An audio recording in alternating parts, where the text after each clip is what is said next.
Сәлем достар. Осы Жапониядағы мені бір таңғалдырған жайт. Сіздерді де таңғалдырады деп ойлаймын. Жаңа жеміс-жидек дүкендеріне кірсек, Буяоши деп жазып қойған ғой.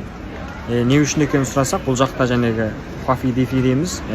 Егістік дәрілер қосылған азық-түліктарды айырым жазып қояды екен. Бұл жақта негізінен 20% азық-түлік түрлерге және осы егістік дәрілер қолданылады екен да, қалған 80% азық-түлікке қолданылмайды екен. Сондықтан төтелей жей беруге үгіттеп, сол Буяоши деп жазып қояды екен. Жоңғол кісілердің жуып жейтін әдетін біліп алған ғой. Сондықтан сол қанша солай жазып қойған екен. Енді бұл жақта егістік дәрісін істету деген қиынның қиыны дейді. Яғни қатысты мамандардың айтқаннан кейін ол кісілер егістікке барып тексеру жасап, қандай дәрі істету керек дегенді шешкеннен кейін қатысты органдары басқыш күйінше бекітіп бергеннен кейін барып істетуге болады екен.